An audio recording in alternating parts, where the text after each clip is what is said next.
They had stories to tell, and yet so much of it seems to have been co-opted by bad actors who are going after private property. They're going after law enforcement officers. I mean, New York has had some real issues the last 2 or 3 nights. I tried to get Mayor Giuliani to tell us his best advice for Mayor de Blasio. We didn't get that far. But as former police commissioner there, what would be your advice at this point to, is it possible to get things under control there in New York? Yeah, Shannon, I'll give you one example. We once had about 700 people that were going to walk across the Brooklyn Bridge. Giuliani didn't want them on the bridge. He said if they get on the bridge, they're getting arrested. Joe Esposito was our chief of department. He arrested 700 people. He took everybody that walked on that bridge. They took them all. They surrounded it. They cordoned them off. And they locked them all up, all at one time. And you know what? It never happened again. They didn't come back. You've got to use force where force is necessary. Today, we live in this politically correct society where I think chiefs are afraid to have their cops go out there and use force. I think the mayors are afraid for political reasons.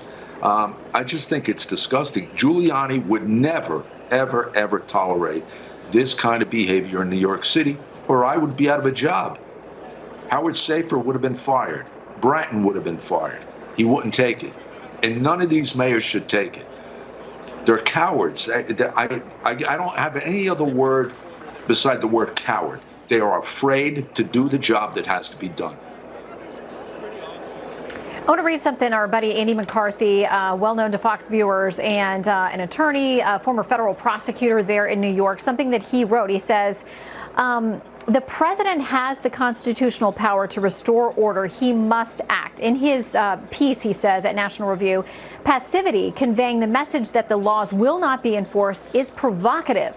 It's gotten worse because the federal and state governments have failed to convey the signal that order will be maintained and the rule of law enforced. We've talked about what a difficult decision this is for police commissioners, for mayors, for governors, to find this line between respecting the peaceful protesters who very much have grievances related to George Floyd and way beyond, versus the people who may come to leverage this unrest for their own nefarious goals and motives. How in the world do leaders make these decisions to balance all these competing interests and shut the violence down? How does that get done? I don't think there's anybody better than Andy McCarthy to make that statement and to look at this stuff, given his background.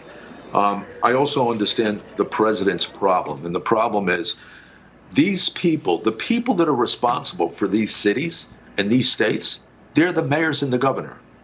It's not the president. The president's not ultimately responsible. He could do what Andy McCarthy said, but he's trying to get the mayors and the governors to do their job. It's their job. I think eventually it may come to pass that the president's going to have to basically say, if you cannot do it, I'm going to do it, and then dispatch an enormous amount of manpower into those cities. I would just hope that, and I want to touch on one last thing you said, which is super important.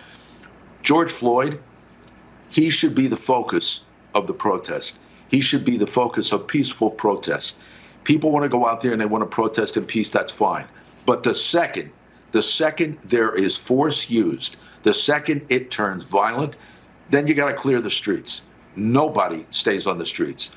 You can't determine, you can't stand there and say, are you peaceful? Are you not? Who are you? What are you doing here? You can't do that. Once a peaceful protest goes bad, it's over. You got to clear the street and get people out of there, because if you don't, this is what happens. Mm-hmm. Former NYPD Commissioner Bernie Kerik, thank you for joining us tonight as we watch. These are images from Saturday in New York.